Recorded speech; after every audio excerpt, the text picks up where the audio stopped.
ಸರ್ಕಾರಿ ಗೋದಾಮಿನಿಂದ ನೂರಾರು ಅಕ್ಕಿ ಮೂಟೆ ಮಂಗಮಾಯಾಗಿದೆ. ಮದ್ದೂರಿನ ಕೆಎಫ್ಸಿಎಸ್ಸಿ ಈ ಗೋದಾಮಿನಲ್ಲಿ ಅಕ್ಕಿ ಮೂಟೆಯ ಕಳ್ಳತನ ಆಗಿದೆ. ಗೋದಾಮಿನಲ್ಲಿ ಕೆಲಸ ಮಾಡ್ತಾ ಇರಲಿಲ್ವಂತೆ ಅಲ್ಲಿದ್ದಂತಹ ಸಿಸಿಟಿವಿ ಕ್ಯಾಮೆರಾ ಇಲ್ಲದೆ ಇರುವುದನ್ನ ತಿಳಿದು ಕದೀಮರು ಕೈ ಚಳಕವನ್ನ ತೋರಿಸಿದ್ದಾರೆ. 100ಕ್ಕೂ ಹೆಚ್ಚು ಅಕ್ಕಿ ಮೂಟೆಯನ್ನ ಕದ್ಕೊಂಡು ಹೋಗಿದ್ದಾರೆ ಖತರ್ನಾಕ್ ಕಳ್ಳರು. ಗೋದಾಮಿನ ಸಿಸಿ ಕ್ಯಾಮೆರಾ ದುರಸ್ತಿ ಮಾಡಿಸದ ಮ್ಯಾನೇಜರ್. ಹೀಗಾಗಿ ಮ್ಯಾನೇಜರ್ ನಿರ್ಲಕ್ಷ್ಯವೆಯನ್ನ ಅದನ್ನೇ ಬಂಡವಾಳ ಮಾಡಿಕೊಂಡು ಕದೀಮರು ಈ ರೀತಿಯಾಗಿ ಅಕ್ಕಿ ಮೂಟೆಯನ್ನ ಕದ್ದು ಎಸ್ಕೇಪ್ ಆಗಿದ್ದಾರೆ. ಒಂದಲ್ಲ ಎರಡಲ್ಲ ಬರೋಬ್ಬರಿ 100 ಚೀಲ ಇದ್ದಂತ ಅಕ್ಕಿ ಮೂಟೆಗಳನ್ನ ಕದ್ಕೊಂಡು ಹೋಗಿದ್ದಾರೆ. ಸಾಮಾನ್ಯವಾಗಿ ಇಂಥ ಪ್ರದೇಶದಲ್ಲಿ ಸಿಸಿ ಕ್ಯಾಮೆರಾ ಇರಬೇಕು, ಅಲ್ಲಿತ್ತು, ಆದರೆ ಅದು ವರ್ಕ್ ಮಾಡ್ತಾ ಇರಲಿಲ್ಲ.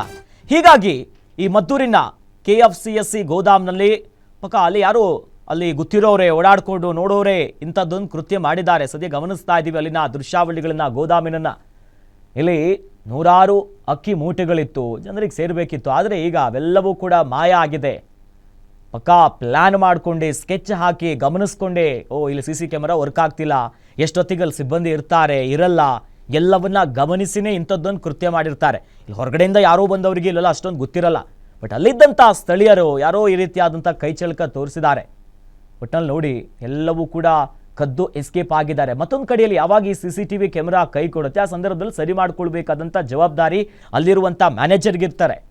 ಯಾರು ಮೇಲ್ವಿಚಾರಕರು ಯಾರಿರ್ತಾರೆ ಅವರ ಜವಾಬ್ದಾರಿ ಅದು. ಬಟ್ ಆದರೆ ಈ ಸರ್ಕಾರಿ ಗೋದಾಮ್ನಲ್ಲಿ ಯಾವಾಗಿಂತ ಕ್ಯಾಮೆರಾಗಳ ಕೈ ಕೊಡುತ್ತೆ ಅದರ ತಕ್ಷಣವೇ ಅದನ್ನು ಸರಿ ಮಾಡಿಸ್ಬೇಕು. ಬಟ್ ಈಗ ಮ್ಯಾನೇಜರ್ ನಿರ್ಲಕ್ಷ್ಯದಿಂದಲೇ ಹಿಂಗಾಯಿತು ಅನ್ನುವಂಥ ಆರೋಪ ಬರ್ತಾ ಇದೆ. ಯಾಕೆ ಸರಿ ಮಾಡಿಸಿರ್ಲಿಲ್ಲ, ಯಾಕೆ ಹಿಂಗಾಯಿತು ಈ ನಿಟ್ಟಿನಲ್ಲಿ ಒಟ್ಟಿನಲ್ಲಿ ಈಗ ಕದೀಮ್ರು ಬಂತು ಅಲ್ಲಿದ್ದಂಥ 100ಕ್ಕೂ ಹೆಚ್ಚು ಅಕ್ಕಿ ಮೂಟೆಯನ್ನು ಕತ್ಕೊಂಡು ಹೋಗಿದ್ದಾರೆ. ನೋಡಿ, 100ಕ್ಕೂ ಹೆಚ್ಚು ಅಂತಂದರೆ ಒಬ್ಬೊಬ್ಬರೇ ಹೊತ್ಕೊಂಡು ಆಗಲ್ಲ, ಸಾಕಷ್ಟು ಸಮಯಗಳು ಕೂಡ ಬೇಕಾಗುತ್ತೆ.